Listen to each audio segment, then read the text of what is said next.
Episode 59 of season 2 of the Third and 10 podcast is live. What's going on, everyone? I'm Nate, joined as always by my co host, Brian Chibernaro. We hope you guys are doing fantastic here on Unless this you're in Tuesday. Dallas, then you know what? Yeah. If you still want to get drunk, go ahead. Well, you know, You should shut the whole city of Dallas just be shut down for the next week. Like, you know what? The Super Bowl, the Eagles are in the Super Bowl. What we're about to talk about just happened. The Cowboys are horrible. You know what? Week of mourning for Dallas. plus Shout out. they hired Brian's something Scottsheimer, whatever his Schottenheimer. Schottenheimer or whatever, but GB. I don't really give a fudge because he's irrelevant and it isn't wasn't the best head coach candidate anyways for the Cowboys. But um, for everyone else, hopefully, matter of fact, as for everyone watching this, we hope you guys are doing well. Um, and yeah, it was a crazy weekend in sports that we'll break down in just a bit. But Brian, hope you're doing well. How was your weekend? Anything special happen? No, just hung out mostly. Okay, Nothing too crazy. all right. Well, I mean, sometimes the best thing is nothing. Yeah, hung out, played some games with my boys up in Albany. Shout out, drank some beers. There you go. Pretty normal weekend for me. Just relaxing. Exactly. There you go. Yeah, not much on my end either. Just chilling. Well, I was chilling until let's say Saturday Saturday after. about 11:45. Yeah, I 8 would say so. Yeah, I think yeah. So basically Friday night. No, yeah, Saturday. No, it was Saturday night. It was Uh, Saturday night, yeah. Ending into Sunday. Because So we were hopping on the play when I'm like, guys, we might not be playing. We already Shams have was. a discussion. It's like Shams was hacked. What? Yeah, No. exactly. I'm like, guys, it's either Shan was hacked or we got the craziest thing ever. It was definitely one of the more exciting weekends for me sports wise because as you guys know, football wise I'm a Giants fan. Baseball wise I am a Phillies and an A's fan, but shifting more towards the A's because I live in California. And then for basketball I've always been a Lakers fan ever since the Kobe days. So you should you could say that Saturday was one of the more exciting times for me from a sports perspective, and we might as well break it down right now. But Yeah. later on in the show, we'll talk about Myles Garrett as he wants out of the Cleveland That Browns. means a lot for us. Like It does. it Oh, does mean a big lot for us. factor. And if we can actually go out and get him. Because that's Mhm. something I tweeted out and have confirmed. Like, we should at least pick up the phone. Pick up the phone, see how much he costs. Because and we'll break it all down because we've seen pass rushers. There's times where they cost a lot, and there's other times like we've gone through recently Brian where Burns. yeah, exactly. Like, he cost not a lot, but it was something. The Second main round theme, pick. yeah, the main theme was there was no first rounder involved, so Yeah. that's something to keep in mind. And then later on the show, we'll talk about betting, how it's back in the head. We're not talking about bets, but it is back in the Well, headlines. Thursday, prop bets Thursday for Super Bowl. That's right. That is right. I know you'll be. Oh, we're already in the lab, buddy. We're already in the lab. We'll talk about that. So we'll talk about prop bets on Thursday and then betting later on in the show, in general, as a few notable people have been in the headlines recently that we'll talk about as well. So, okay, NBA stuff. We usually don't talk about it. It's always been football dominated. Obviously, with the football season coming to an end, NBA and MLB and other sports will be in the headlines more, and we'll be covering that, when it happens, of course. I just didn't expect us to cover NBA this early. No, I expected NBA to take its spot in the playoff. Like, we would Yeah, talk about it a lot, deadline ish, and then we probably would hold off again till the playoffs started. exactly. Because like it was just kind of it felt like too early to talk about it because we had the Super Bowl coming up this weekend.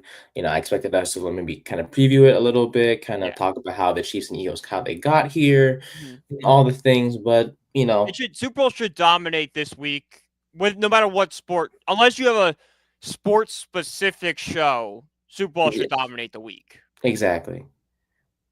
And even if it's sports specific, Even then, the Super Bowl kind of seeps in. yeah, I feel like shows will start with a 10-minute conversation about the games. exactly.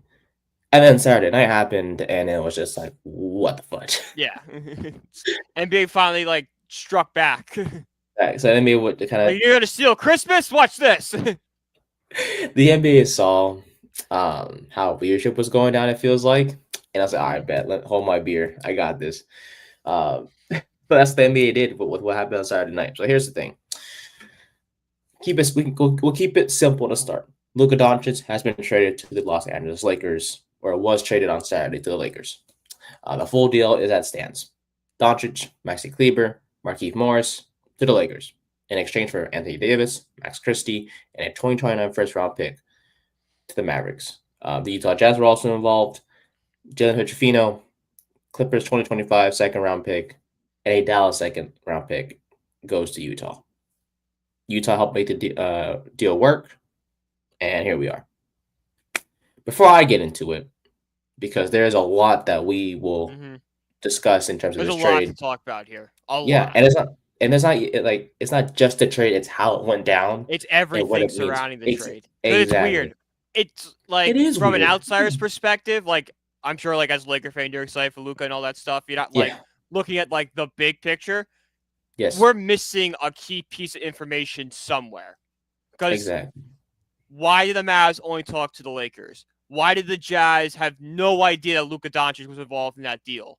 You know, why wasn't Hmm. Luka even shopped? Like Hmm. something it's we're missing something that explains the rest, you know? And I It's feel kind like of I like have the answer. we have all the pieces just not in the right spot. Like we're just missing that big hole that like explains it, that links everything together. Like, okay, that explains this and that all kind of comes together. Yes, and I feel like I have the answer to it. I Okay, I feel want to like hear I it. do. But before I say my part, because I feel like I might go on for a little bit of a long sort of ish time. What As were you your should. initial This is thoughts? this is this is this is like Juan Soto going to the Mets. This is big. I would say so. But before I say anything, what were your thoughts on the trade when it happened on Saturday night? Were you? I'm obviously I a lot was of people were stunned. shocked, but Absolutely stunned. I like there's no way Luka Doncic is a player who's 25 years old, just brought you to an NBA, within a couple games of an NBA championship, and you're trading him away for basically nothing. Like Anthony Davis is a great player, don't get me wrong, but he's so injury prone that it makes no sense to bring Mhm, him onto this roster, especially at his age when your other stars are Kyrie and Klay Thompson, who are also up there in age. So you just shrunk your window by a good decade, I want to say, if you're Dallas. And if you're the Lakers, sure, you lose the defensive prowess of, a Davis when he's on the court. And the defense is definitely going to be a problem going forward. So in the short term, it might it might hurt the Lakers from that aspect, but long term, this is a home run pick because mhm, of because when LeBron retires, you immediately have his successor right behind him, and you could just kind of go in competing year in and year out, and then when LeBron's gone, there's not going to be this fall off. It's just kind of keep going with Luka. Luka picks up the torch. mhm. Yeah, and that's like the simple part of it. It's like, okay, the Lakers traded a 32-year-old for a 25-year-old with all NBA potential, has made the all NBA team multiple times, Yeah, superstar, global team superstar. LeBron James, like Yeah. this team's gonna be good. Like the team, I still think the Lakers need to make another move, like Yes. Oh, just to get some 100%. defense into this team. Like Yeah. currently constructed, it's a good team and could definitely make a run, but I don't think they're the super team everyone says they are yet. Correct. I think that going forward, like 5 years in the future, this trade's gonna look even worse because it's gonna be Luka running the Lakers with his cast of characters once LeBron kind of rides off into the sunset. Yeah, retires, opens up cap Yeah. space, all the That's things. that's why it's such a win for the Lakers right now. Like if you're just looking short term, sure, you can kind of see it's a weird trade.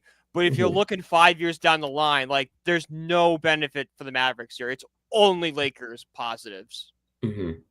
Yeah, and before we dive into it further, in the short term, I do want to mention the trade deadline is, I believe, this Thursday. So hopefully we see the There's gonna be Lakers. no. There's gonna be another trade coming. I've seen the Lakers I have hope already. Yeah, so. it's the six. I've Yeah. always seen you guys tied to Mitchell Robinson. The Mhm. Knicks was a big one, which like it's a good pick, but he's injury prone. So like, Yeah, you're it's basically like getting a worse version of Anthony Davis. and who's very defensive, more defensively You get a focused defensive compared to the mindset player, offensive. which is kind of what you need right now. But at the same Mhm. time, he's also just can't stay on the court. Yeah, and offensively, he's not the best No, but when guy you to have have. Luka and LeBron, you don't need the offensive-minded player. You're okay sacrificing one offense for defense. Yeah, so that's like the basic part of the trade where it's like Lakers, yes, global superstar, good for the long term, short term, to be TBD. We'll find out Yeah. more once the deadline passes and if they make another move. For What's this Dallas, roster look like on Friday?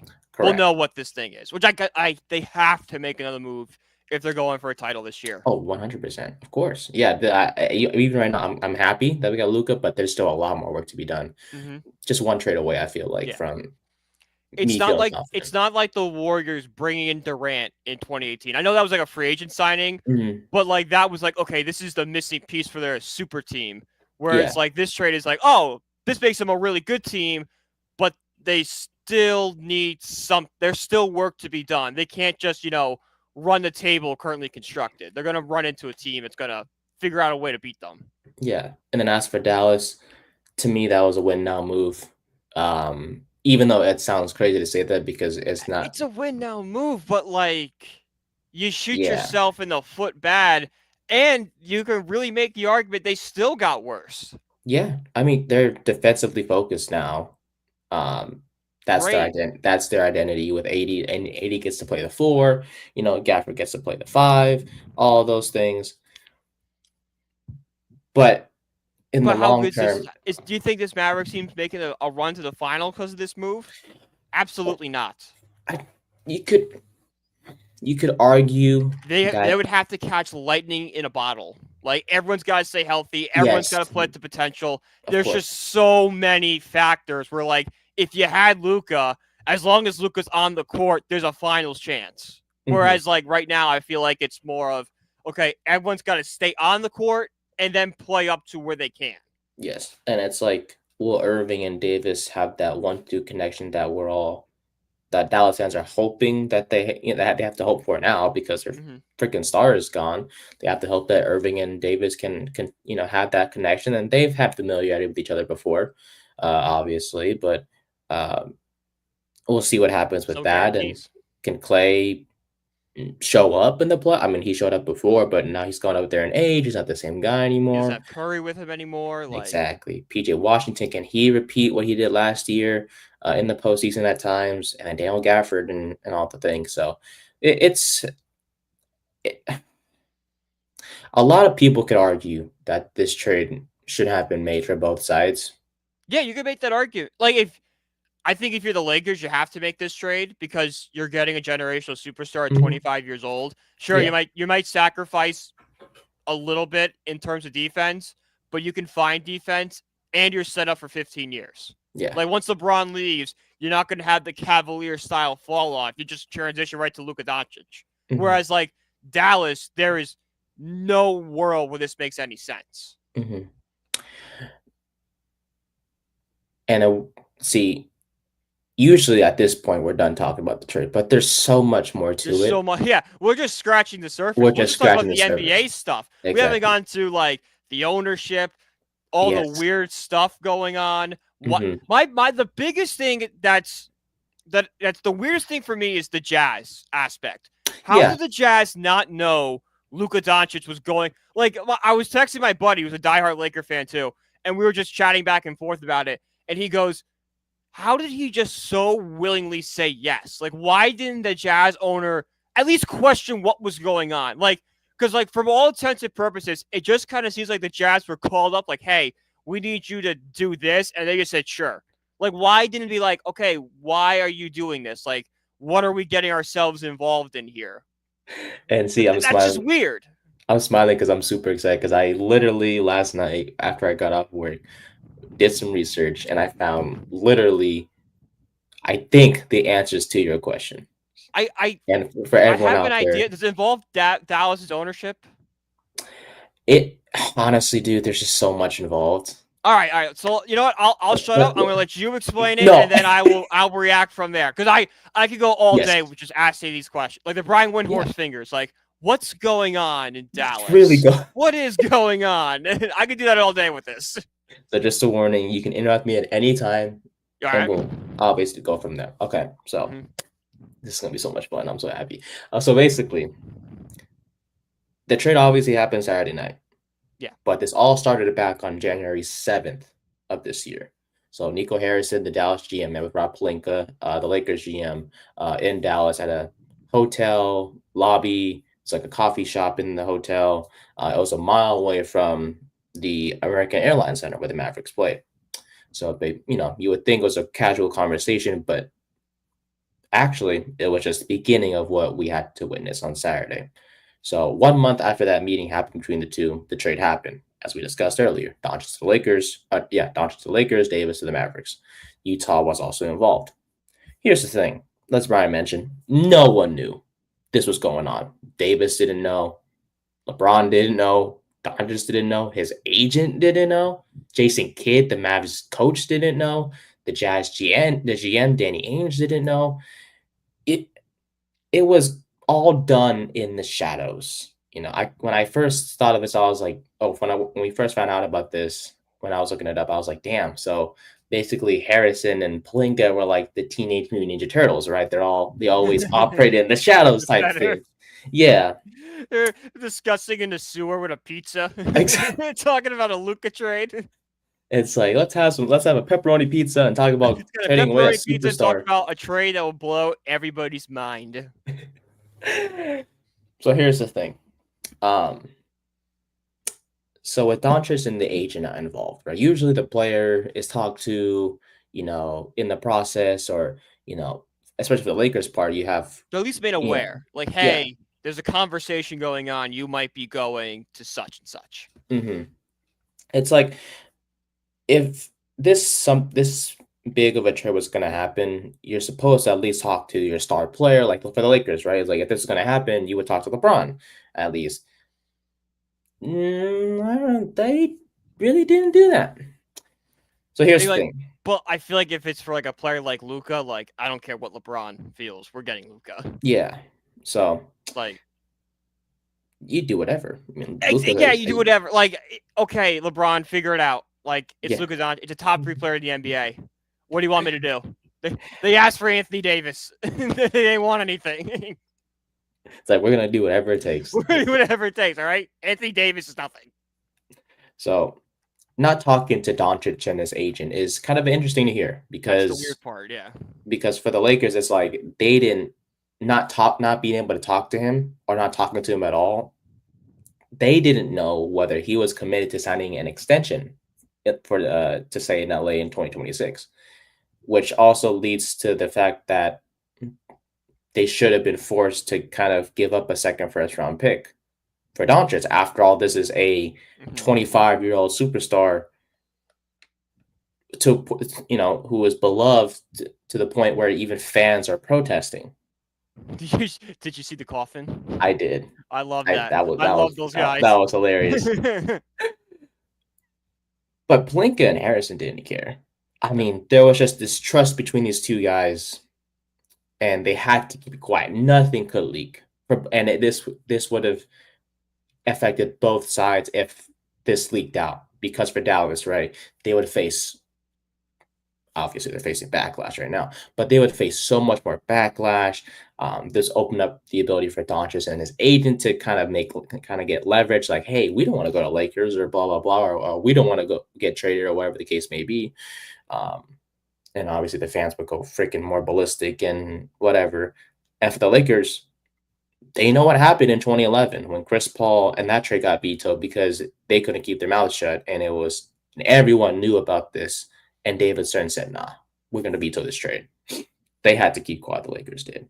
Mm-hmm. But in the end, for LA, no one's complaining. Oh God, no. No one. Here's the thing: no one knew that Doncic was available. No one knew, which left them as You the didn't shop only. him. That's Yeah. what I don't get. If he's available, and like you were saying, like there was concerns he wasn't signing a max contract, Mm-hmm. like that if that's the case, then trading him makes sense. Why are you only talking with the Lakers? Like, why don't you just pick Yeah. up? Why Why don't you just pick them? up the phone to like the Knicks, the Cavs, the Celtics, the Spurs who went for Fox, the Mhm. the Thunder. Hey, Luka's available, and just see what you can get, not just Mhm. have one suitor, because then you box yourself in. Yeah. And that's why you have to wonder why they didn't talk to anyone else. But that's the thing, is just like the trust that Harrison had with Mhm. him, between him and Palinka, it just that he just didn't want to No, get I, things I I out. get that. I And he understand like the trust aspect, mhm. but that's a bad job as a GM though, because then Yes, you're limited. You have to open like. up your I don't options. care if like my best friend is running. Like if I'm the Knicks GM, I don't care if my best friend is running the Lakers. Like I'll call him up, be like, hey, Brunson's available, but I'm still calling up Portland. I'm calling up the Clippers. I'm calling up Milwaukee. I'm calling up Spurs. I want to field offers, and then if I still like you said, like they want a defense. If I still want Davis, I'll go back to the Lakers. Be like, okay, I got this from the Spurs offered me 4 first-round picks, Wemby, and something else for Luka. I need more than just Anthony Davis and what you're giving me. I need more. Mhm. It's to the point where you have to wonder why they didn't Why was it discuss with so other teams and try to max narrow-minded it. on the Yeah. Lakers? Mhm. I think it was partly, and maybe most of it is because, you look at Anthony Davis, he's a 32-year-old guy. He does get hurt a good amount of times, but when healthy, top 10 player, great player on defense, and he can give you 25 and 10 a night, if able to. So, and plus Harrison and Davis kind of go back way back when um during the Nike days, and all those things. And Harrison helped Davis get a deal with Nike, Yeah. whatever the case may be, and all that stuff. But so for the Lakers, right? No one knew Doncic was available because they had to keep quiet about this whole trade. Mhm. So it left them as the only team to compete for Doncic's services because everything had to be kept quiet. And Harrison was the one who was like, "Hey, do you want Luka?" And Palinka at first was shocked because he was like, "You're kidding, right?" And he was Yeah, I want Luka. Do you want to trade Luka? And What? yeah, that was basically the conversation, and they got to work. Obviously, when we talked on January 7th, that was the beginning of the whole conversation. So yeah, the Lakers were the only team competing for his services. As for Dallas, right, it was like, okay, first off, what are we doing? This is a superstar, a guy that your franchise drafted, and it's the guy that's supposed to be your superstar and your leader for basically forever. And it He's gonna looked like, supposed to retire a Maverick. Supposed to have that mhm, number up there. Bring home MVP awards. Bring home yeah, titles. Like supposed to yeah, be this generational player that we talk about is like, oh man, the Mavericks had him for years. He was a yeah. Maverick. This was your next Dirk, your Yes, next guy exactly. to be there forever, and it was supposed to be forever. In And fact, he's better than Dirk. If you could make the argument, he was gonna be better. yeah, and the contract was this offseason. The Supermax was going to be available for Doncic to sign to keep him in Dallas for pretty much throughout the prime of his career, and maybe test free agency in like 2030 ish something. Yeah, but then he's on the other side of 30. No one knows where it goes from there. Mhm. Especially if you're already having issues with his weight and his health at 25, those problems are going to get much worse when he's 32. Yes, and way to mention the health stuff, as we'll get into that shortly. Another funny thing is Doncic never demanded out. There was no, even though there's some stuff that occurred that we'll talk about in just a few seconds, he never demanded out. No. He bought a And house. yeah, Like he a bought week a before, house. he bought a house in He bought a Dallas. house. That was sad to hear, honestly, Yeah, when it started happening. Because that signals to me that this guy really did want to be a Mav for yeah, life. his Like he home. was bought in. Mhm. And then also, just before we dive into the other stuff, think about it: a 25-year-old for a 32-year-old. You usually don't make that trade, No. but it Unless happened. the 32-year-old is like Giannis. Giannis was like the only guy I could like if you're doing Luka for Giannis, then I'll be okay. You're just swapping superstars. Mhm. Happens. Giannis fits the team. You think Giannis fits the team better? At least you're still getting a top player in the NBA. Yes. It's an So I easier. It's it's still a hard pill to swallow because why are you trading a 25-year-old? But at least you're also getting a comparable player to it, you know? And it's not like AD is a bum. It's just like there's a level No, between it's just Doncic and AD that you just it's AD is a great player, but like Luka is a top 3 player. Davis is like a top 25 player now. when healthy, I would say AD. I'd keep him top When 10, I'm factoring top health in 15. because like he never Mm, plays. I'll go 15. Yeah, 15 when healthy is fine, but when 15. not healthy, I would dump him down to 25. Even not. No, yeah, of course, yeah. Yeah, But obviously, what I've already said just doesn't answer the question, why did he get traded? And yeah, that's why research was done, and I found sort of the answers. So, Mark Cuban, yes. And Mavs owner. if he's still the owner, majority owner, this doesn't happen. This is a man that said he would divorce his wife before giving up on Luka Doncic. Which Good is an point. insane statement. That is a good point, and that is something I will Like, also be talking about. who's Mark Cuban's wife? I have no clue, but Tiffany Stewart. Let's see this. Bro, if I'm Tiffany Stewart, I'm like, what? like, what you say? What? So, I was watching SportsCenter today, and what the hell did you say about me? You're picking It Luka was a Doncic over joke. me? It's like it was a joke. What do you It mean was it a was a joke, honey. joke, I saw, bro. You knew Mark Cuban slept on the couch that night. bro? He was in the You know, you're doghouse. like, oh, I hope the couch is comfy, asshole. So yeah, Mark Cuban loved Doncic. Dirk Nowitzki loved Doncic. A lot of people love Doncic, except Nico Harrison didn't like him as much. Think about it though. A first team all NBA player, 28.7 points per game so far in his career, which is third all time. Very consistent. But Nico Harrison, who has worked and dealt with guys like Kobe Bryant, LeBron James, guys who Right. kind of taking care of their But own body per se. remember, that was at Nike. It wasn't with an NBA team. That's what he did Yes, Nike. And he also very famously botched Steph Curry to Nike. that is correct because he referred to him as Seth Curry, Steph not Steph. And then PowerPoint was Kevin Durant left over because Kevin Durant's name was all over it.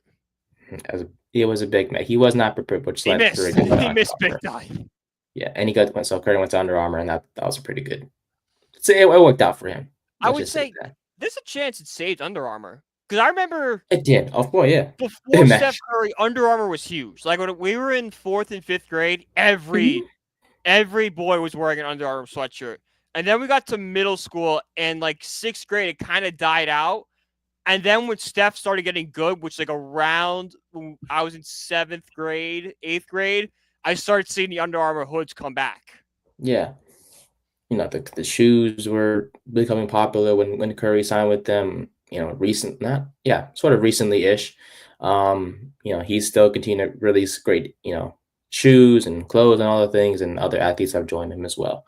But the point is here, yes, as you just said, this is when he was back at Nike.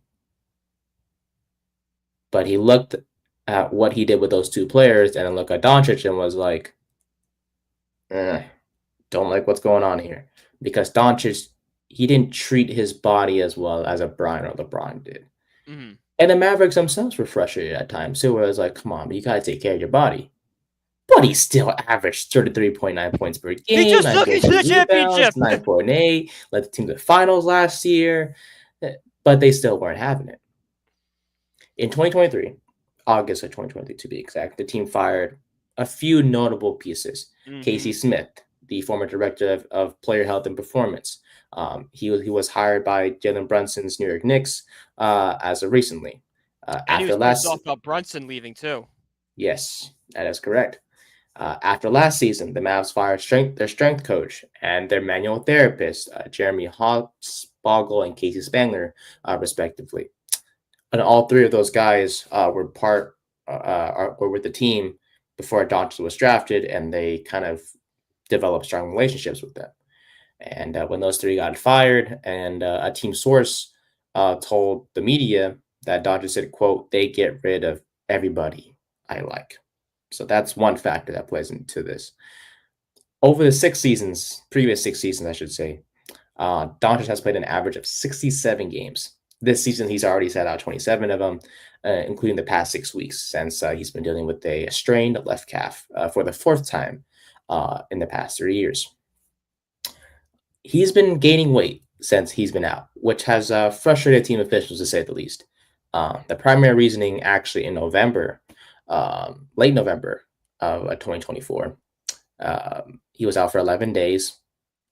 Originally, it was a right wrist injury, but it also gave Doncic, the team wanted Doncic to lose weight because he was in the high 260-pound area. And he had an MRI in late January. He was about 255, but Dallas's ideal weight was like 245 ish. So the weight and health issues in general were a big concern with Dallas, and is partly attributed to why, when the conversation was made between Harrison and Pelinka was like, hey, look, yes, he's a superstar, but the health issues are concerning. That's why Pelinka was like, look, I know we have 2 fresh round picks we can give you, but we're giving you AD, Christie, and a first round pick. That's enough.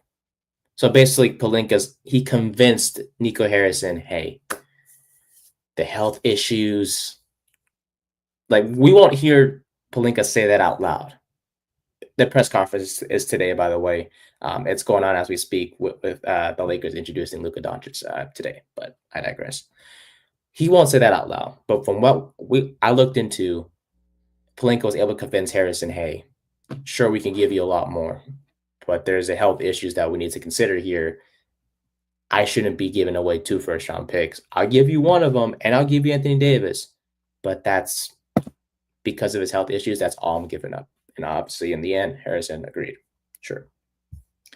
Now, let's take a look at the Mark Cuban standpoint here, who developed a strong bond with Doncic over the years. Oh, yeah, a strong bond? Really? And like you mentioned, right, that. the whole divorce issues and all that stuff.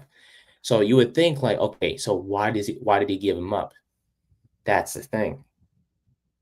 He was never really on board with this in the first place. In 2023, in December 2023 to be exact, he made a decision to sell his majority stake to the team, to the Allison family, they're kind of casino people, and he turned leadership of the franchise over to team governor. His name is Patrick Dumont, and that changed everything because Dumont looked at this trade. Think about this: if Cuban was still like making basketball decisions, like kind of still the leader of this franchise type of thing in terms of a in terms of a management standpoint, he would never do this. Never.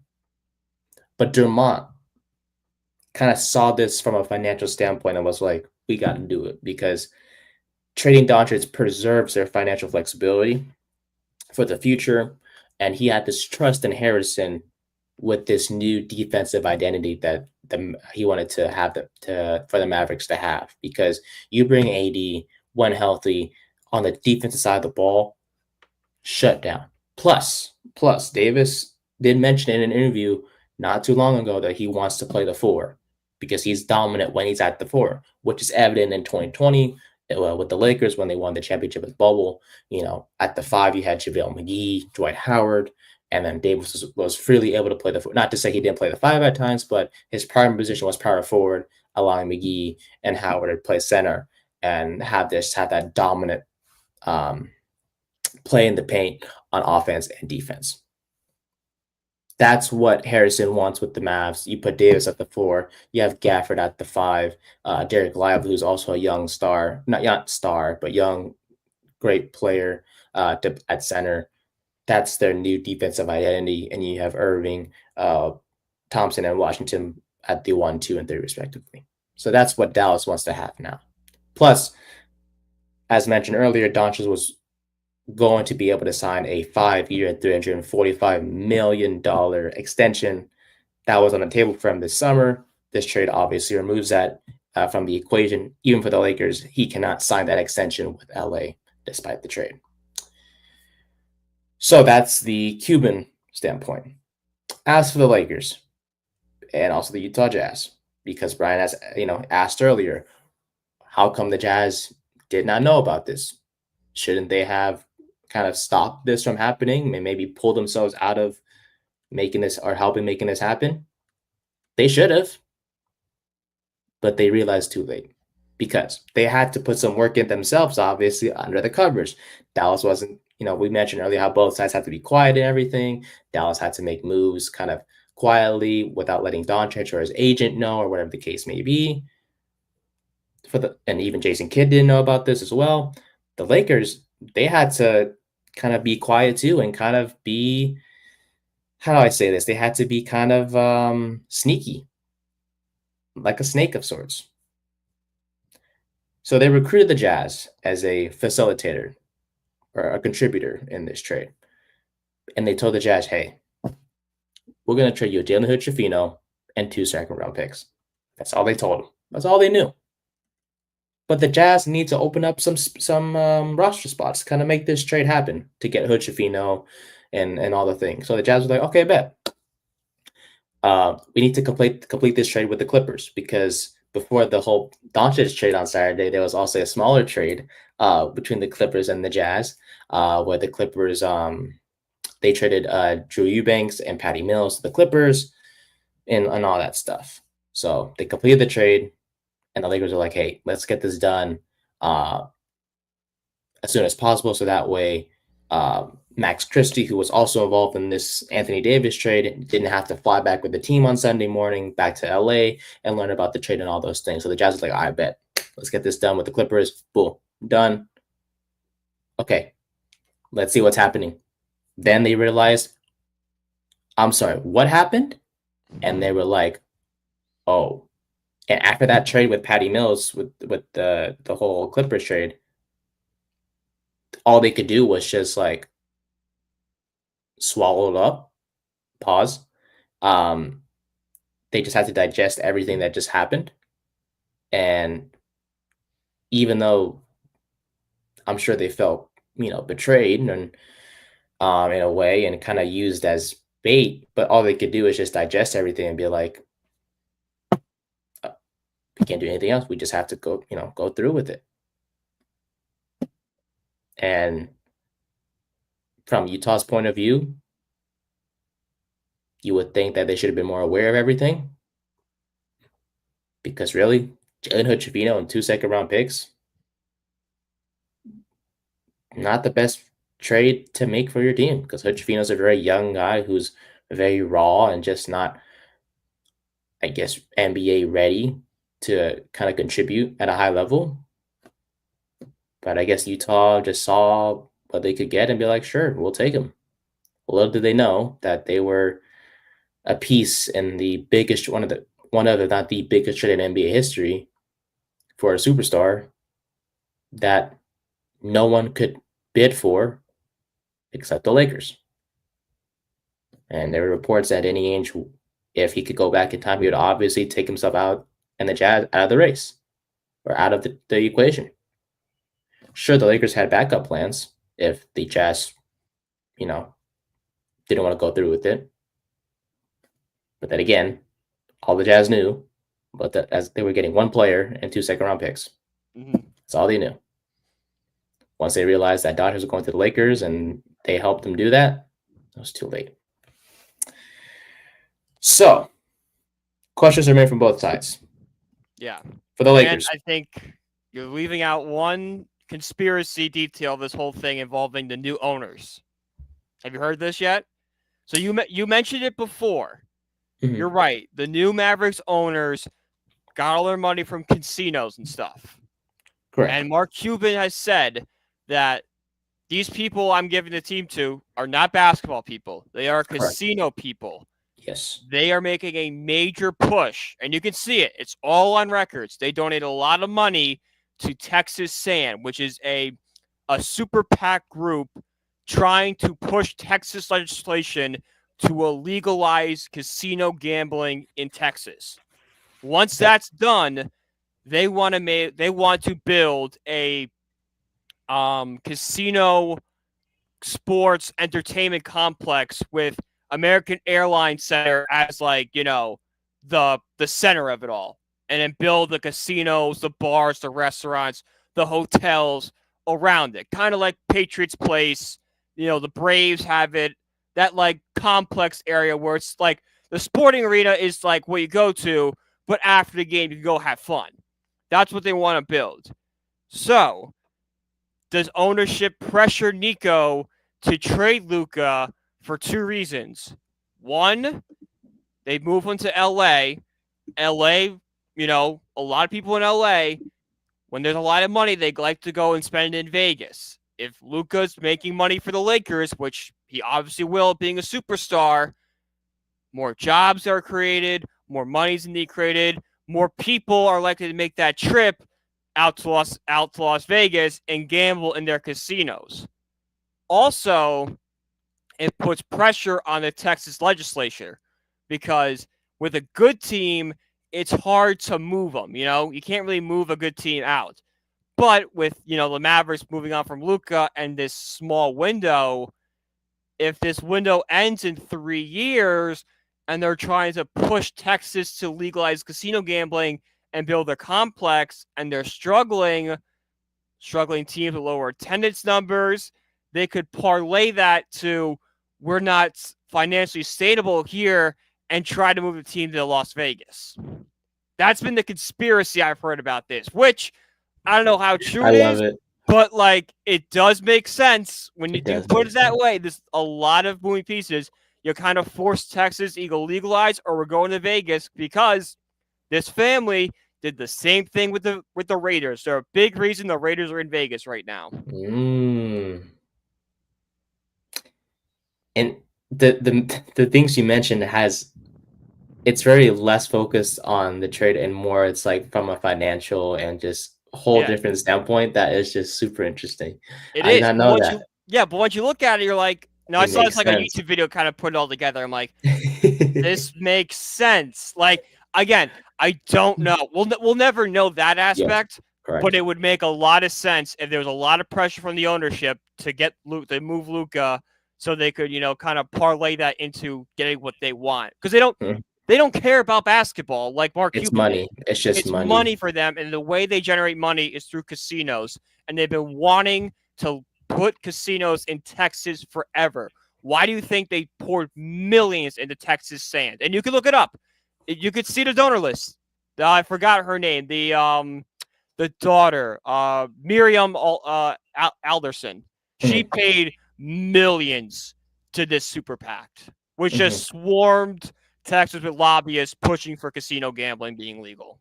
mhm.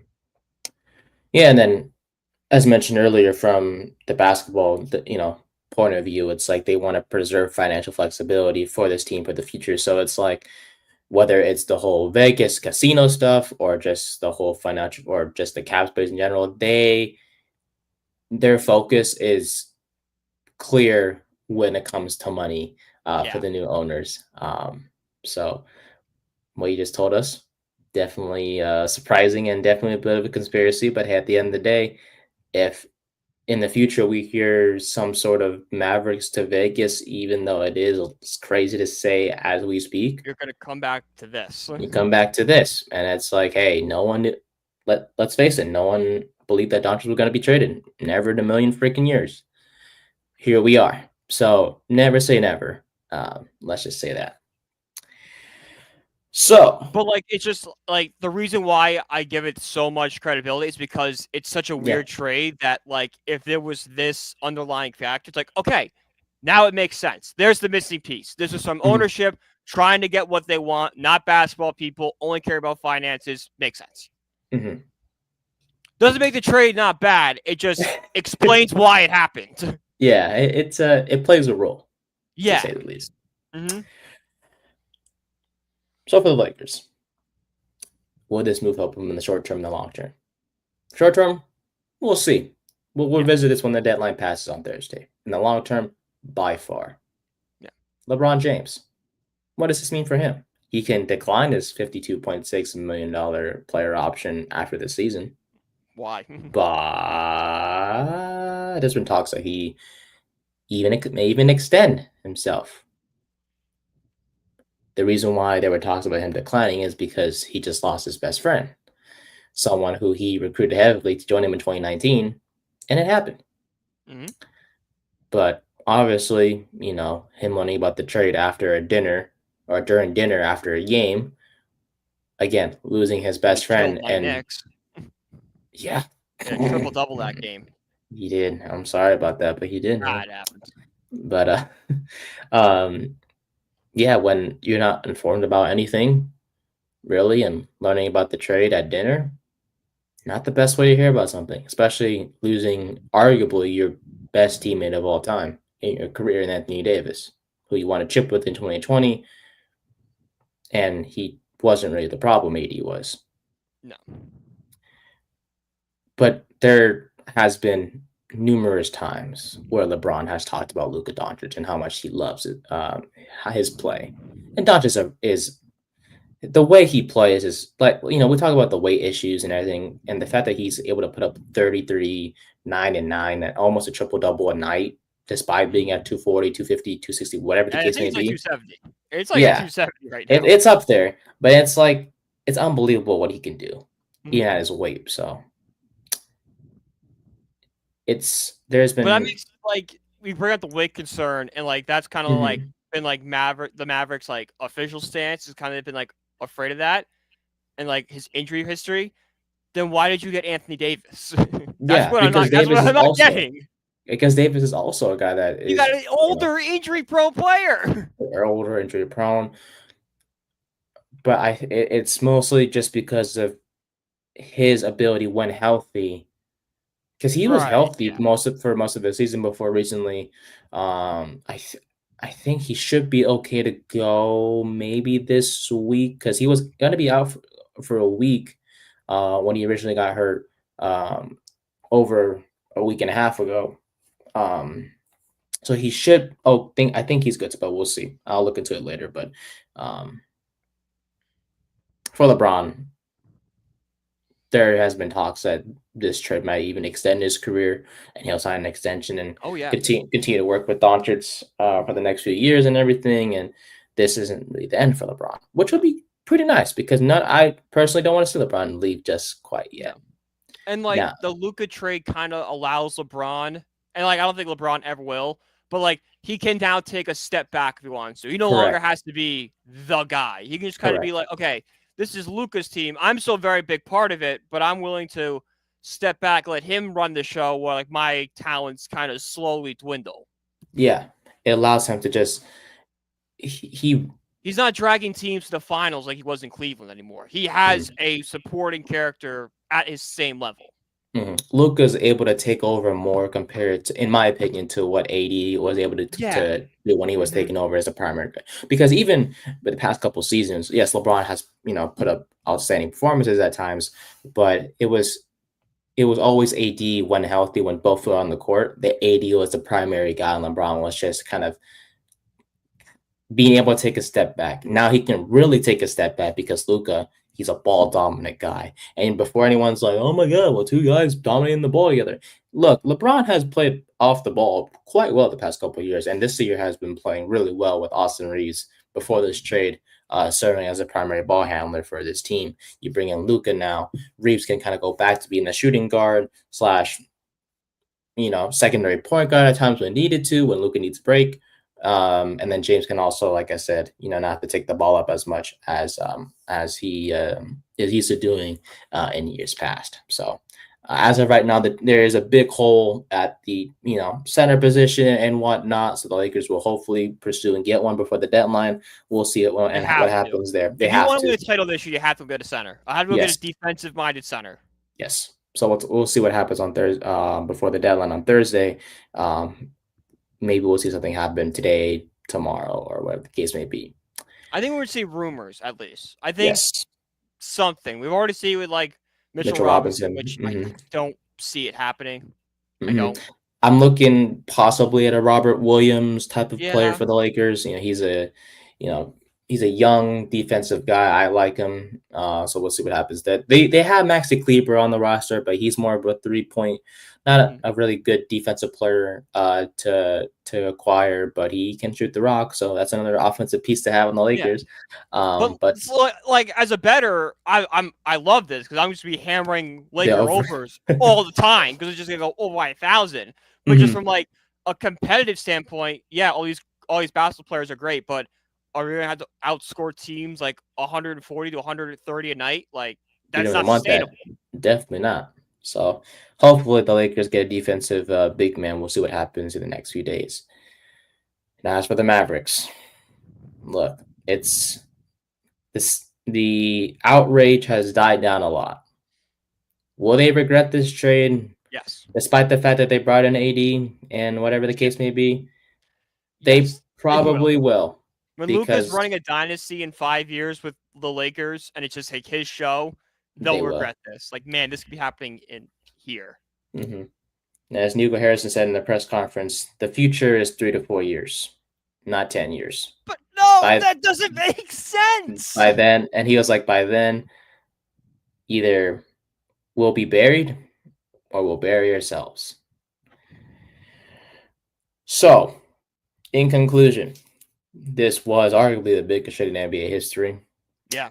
It makes it the most surprising trade in NBA history. Oh, yeah. Because it came from nowhere. Yeah. Like, at least, like you could point to, like, Lou Alcindor getting traded from Milwaukee to the Lakers. But that it was known that, Lou Alcindor almost, Kareem Abdul-Jabbar hated being in Milwaukee. Hated it. Wanted to go to LA. Yeah. We didn't have any inclination here about, Luka. Not at all. No one knew about it. We thought Shams was hacked, all the things.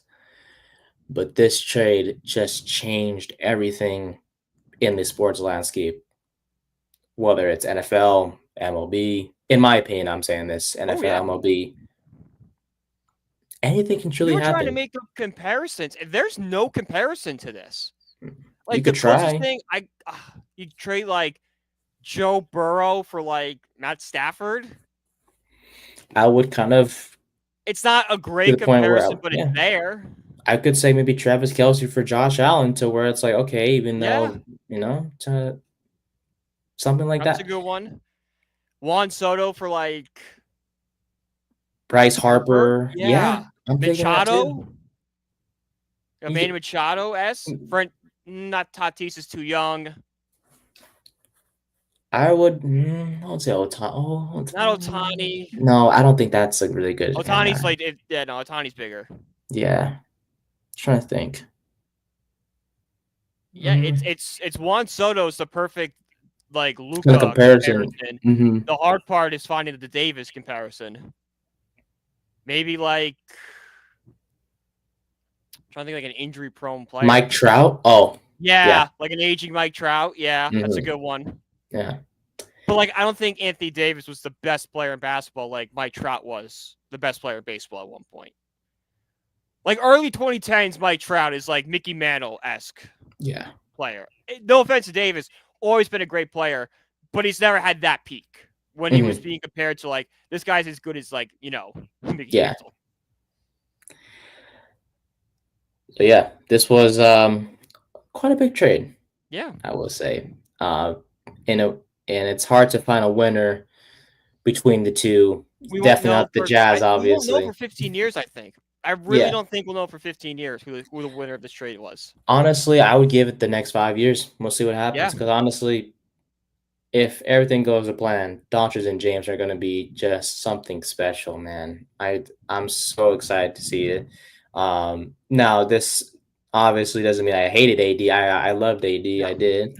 And I thank him for what he did for us in the past 6 years. He was fun to watch on the defensive side of the ball and all the things. And offensively, he was a freaking menace when healthy, and just everything was, on fire for him. Yeah. But you love AD, but when you have the opportunity to get the opportunity to get Luka Doncic, you have to do it. You have to do it. And that's like if the Giants were to let's say after the 2011 Super Bowl, they traded Eli for Aaron Rodgers. You love Eli for giving you 2 Super Bowls, but at that point, Aaron Rodgers seem like the next great quarterback. Would I freaking cry? Of course, but then I'll Yeah, get but over it it's and be just like, like, we oh, got we're Aaron getting freaking Aaron Rodgers. Rodgers. Yeah, Okay, so I'll take we'll it. learn to live, guys. And as for the Mavs, yes, it's clearly a win now move per se, because if you don't win now, the future does not look bright. And that's what they're And banking on, is that they it's 3 years. I only Mhm, give more than 3 years if you're a Mavs fan, and I exactly. think that's being generous. Maybe Yeah, and you get a yeah, fourth. that ties back to what Harrison said, the future is 3 to 4 years from now. That's why But we're gonna see, have to that's what wait I don't and get with see. Luka. It was 15 years. Like you Yes. knew as long as you had Luka, you would be in the race, and like Mhm, you could attract stars to come to Dallas because hey, you want to come play with Luka and help us win a championship? Any player would jump on that opportunity. mhm. So, a lot of I factors think went into it, the only way this is a win for Dallas is if they three-peat. They have to win multiple championships here, and they won't. and they won't. So it's a They loss. won't. It's a loss.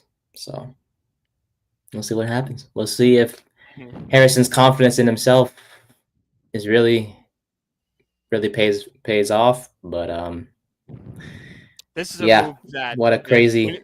when he gets fired, it's not going to be surprised. Like, No, yep, that was this is what you expected. get. This is what you get. So crazy trade for sure. Hopefully, I answered most of your Yeah, questions. I mean, I still have a lot of questions unanswered, but I think everybody has a lot of questions A lot of unanswered questions still. I unanswered think for sure. I don't think we'll ever understand why this trade happened. It's like for the Lakers, Oh, I why? understand why the Lakers did it. It makes total Yeah, sense. but I'm sure there's more to it with LA, and maybe we Yeah. won't learn about that just yet. I will say this. Well, one more extra thing before we move on to Myles Garrett, because we still have a few things to Yeah. cover before we go. The Lakers were not going to extend AD No. next summer. No, nor should they. They should have let him walk. I would argue against it because Well, what one, kind of contract you giving him? You giving him like a long-term well, deal with no, big money? nothing crazy Yeah. for sure, but at least a solid 3 years at least, especially if Bron's leaving. He's one guy you can kind of build Right, around. but then you have AD and Braun leaving at the same time, and then the Lakers kind of fall off. True. I like we talked about earlier, right? With Luka getting traded here now, kind of extends LeBron's timeline. I feel like you can't say the same for AD. It's a better chance LeBron. LeBron might have just added 2 more years to his career right now. Correct. Compared to if the trade didn't happen and AD would have resigned everything, LeBron would probably say 1 more year or possibly retire after next year. Yeah, like Yeah. you say, like right now, LeBron. If it's just with AD, LeBron has 2 seasons left. Now you probably go, yeah, LeBron could probably play another 4 or 5 years. 4 or 5, yeah. And able to serve as a mentor to Luka and all the things, and let Luka take over the reins when Luka is around maybe 30-ish when he's in his prime, and LeBron can kind of just go off to the sunset and everything like that. Sunset, all the money comes off, and then you can go out Exactly. and surround Luka with the players you lost with LeBron. 100%. Yeah. So, yeah. Well, if you learn more, we'll talk about it more on Thursday. But as of right now, This is that not the is last time we talk about this. This is no, going to be definitely the not. rest of the season. I think is going to be talked about why this trade happened. Yeah. Especially if the Lakers make a run.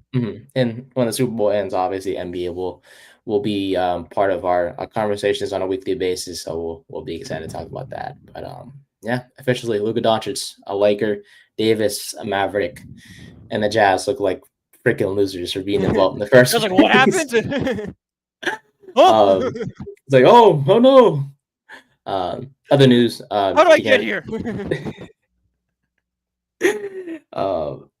But yeah, also De'Aaron Fox traded to the Spurs for Yeah, Zach LaVine and all. not as crazy. Like on any other day, that's a crazy trade, but not when Luka was just traded 24 hours before. Yeah, we'll keep it short there with the Fox stuff. So Fox competes with the Spurs, 1-2 punch with Wembanyama. Zach LaVine joins the Kings, and reunites with DeMar DeRozan, who were teammates in Chicago, and were the duo that Chicago had literally last year, and now the two will be playing together in Sacramento. And what looks like to be a rebuild for the Kings once again, besides make the playoffs just once or twice, I should say. Oh, poor Kings fans. I know. It was brutal for them. It was Just brutal. brutal. Just brutal, man. They barely made the playoffs like 2 years ago, and all of a sudden they want to blow it Yeah, up. and that was broke like the longest playoff drought I in know. That felt because like their Eagles finals had to them, basically, was making was the it playoffs. 16 years at that point? Yeah, quite a long time. Yeah. It's like they make the playoffs once, they're like, all right, good. We can rebuild. It's Mhm. like, Yeah. what? All right. No. Yeah. Try. You got Fox. Fox is a great player. Try Yeah. building something with him. Yeah. Now They it's give him to Wemby. Now Wemby's just got a great supporting piece with him, and the Spurs are back. yeah. And the Spurs did not have to give up any of their young core in No. Vassell, Castle, Sohan, all the things. Oh, the Bulls are rebuilding as well. Zach Oh, well, Collins, Trey Jones, that's Kevin been known. Herter. That's been known. The Bulls have been rebuilding. I Yeah. love this deal for the Bulls that they moved Levine's contract, which like last year seemed unmovable. You kind of seemed like Mhm. you were kind of stuck with it, but Yeah. they got out of it. So good. Mhm. Shout out to the Bulls for being smart. Like, let's get out of this contract, like hopping on this deal. Yeah, they're not done yet. Well, it looks like Lonzo Ball is also available for trade talk. So I don't know what you can get for Lonzo, but sure. they're seeking second round compensation, which isn't too bad. No, But for the no, team but that's that's getting about him, all you're gonna. I would give up what 2 second-round picks for Lonzo right now. yeah, Like, you're trading Lonzo at an all-time low.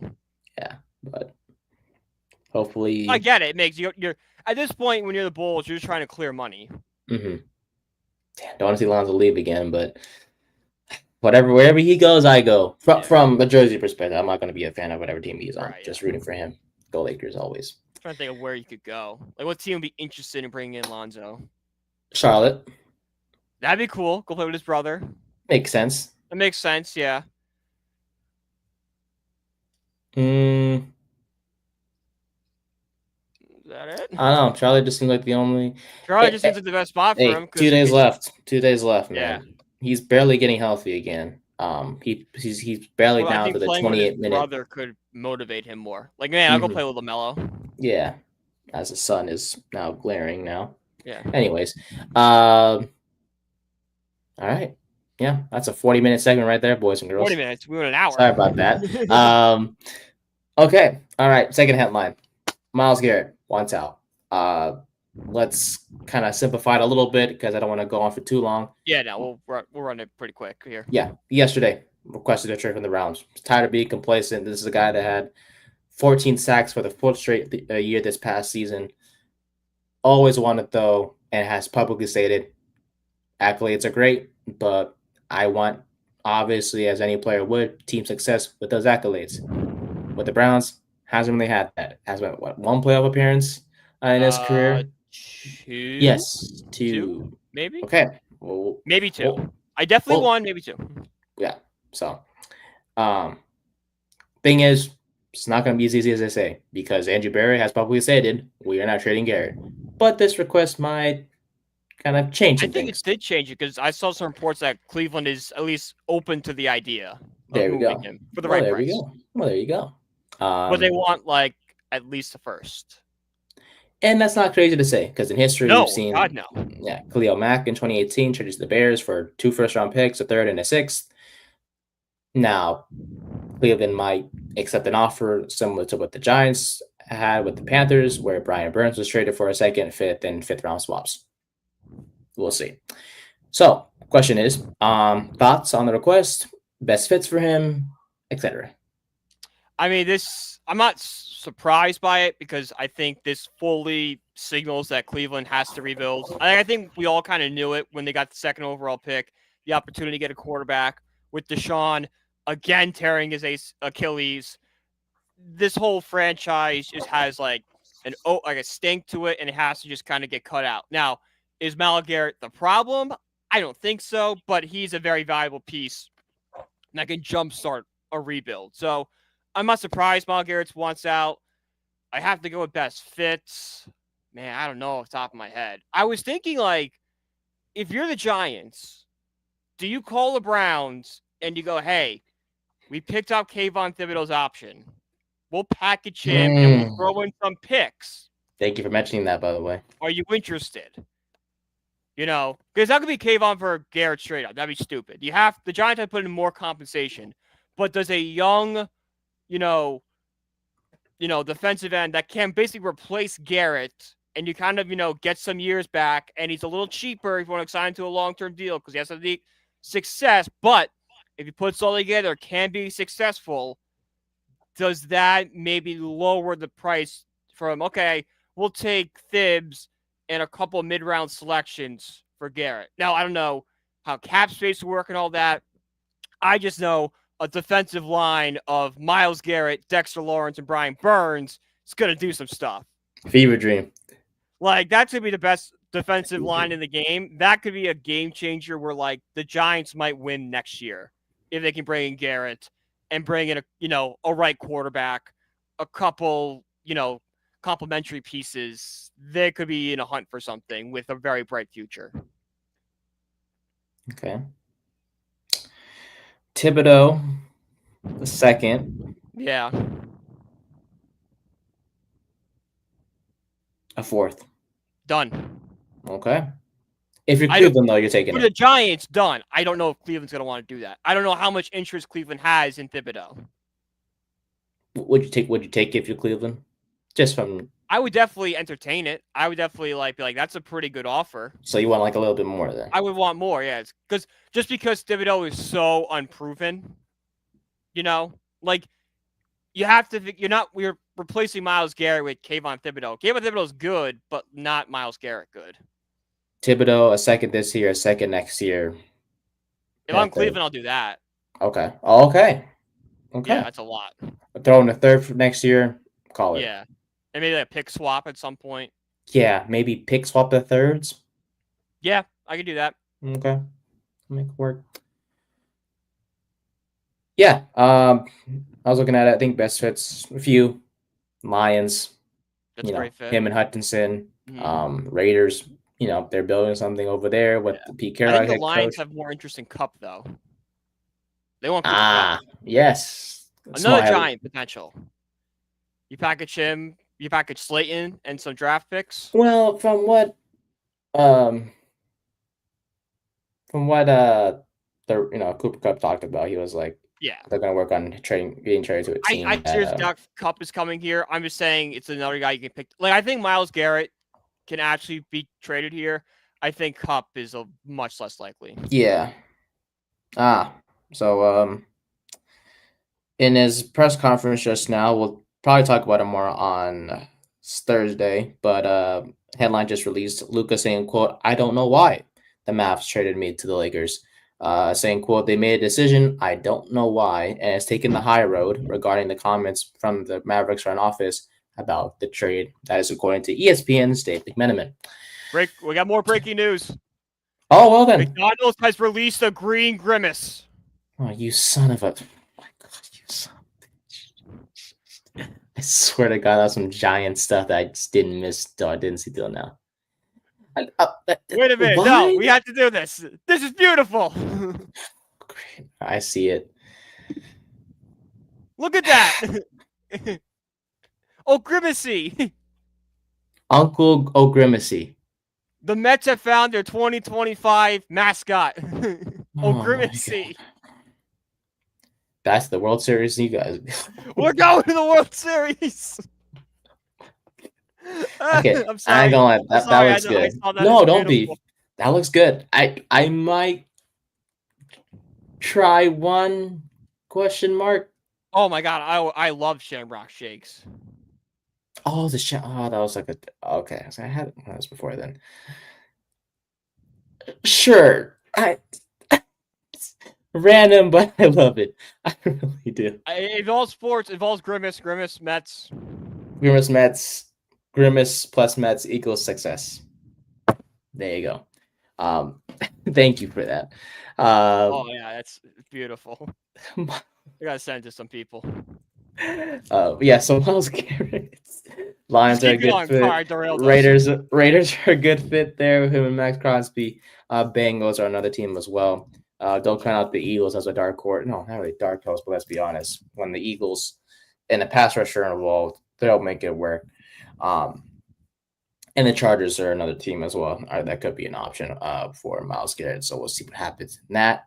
The Browns, if they trade away Myles Garrett, Abdul Carter looks like the more likely, could be a scenario at 2. So the order could be Cam Ward, Abdul Carter, which gives the Giants a lot of flexibility as to whether they go with the Shadir Sanders or Travis Hunter. We'll see. All right. Last headline. MLB's best umpire was fired on Monday. Now, this couldn't have been like anyone else. It had to be the guy that was good at his job. Angel Hernandez maybe should have been the one. They forced him to retire. We could have like got him in a betting scandal. That's okay. But there's a new guy. I forgot his name, but he's like the new Angel Hernandez. Everyone just hates. Oh boy, I don't know what his name is. Yeah, we'll find. Oh, if it comes to mind, it comes to mind. Yep. I can't think of it. Sorry, my mind is Grimace. I know. But Hoberg was fired and let go for sharing legal sports betting accounts with his friend. He denied betting on games and was never found for doing so, but he was fired for failing to uphold the integrity, blah, blah, blah. Hoberg was regarded as the best ball strike umpire in Major League Baseball, but an investigation opened up in February 2024 when he opened a betting account in his own name, and the operator detected that his personal device was associated with an account with an individual who was actually betting on baseball. Was fired on May 31st of 2024, but appealed the process, which led to Monday's news that he was officially fired, which adds a list of guys, including Terry Rozier, who's under federal investigation for illegal sports betting and his involvement in that scheme in March 2023, where his performance was alerted or kind of questioned by the NBA, where he started that game but played just 10 minutes and leaving with a sore right foot, which cashed a lot of under props. Big question mark there. So that's why he's under federal investigation as we speak. Calvin Ridley, Jameson Williams, we've seen guys like those two suspended. NHL, Shane Pinot in 2023 was violating the wagering rules and faced consequences there. And then we have Jonte Porter, who was betting on games actually himself. 13 bets he was involved in there, and he disclosed information to bettors, limited participation in games himself so that certain bets would hit. He was banned from the NBA forever. So why do we bring this up? Even though the headline is pretty much Pat Hoberg getting fired, and he can apply for reinstatement, though. No earlier than the start of spring training in 2026. So we could see him back in a year or so. But the lesson here, ladies and gentlemen, if you're involved in sports, don't bet. Don't bet. You're making money, man. I work for like a minor league hockey team. I brought it up a few times. I don't bet in the building. I don't open FanDuel in the building. I don't do anything. Now, I'm not an issue. I probably could bet in the building, but I don't want to open Pandora's box with it. Yeah, I'm like, you know what? It could do something.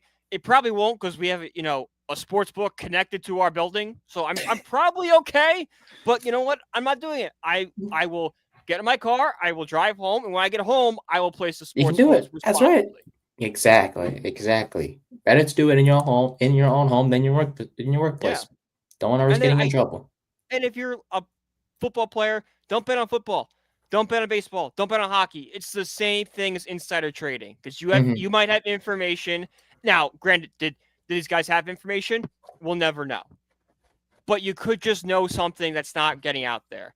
Like if you're hanging out in the locker room, you might hear, hey, Francisco Lindor, he's going to play through it, but like his shoulder's bothering him. So he might make an error out there throwing.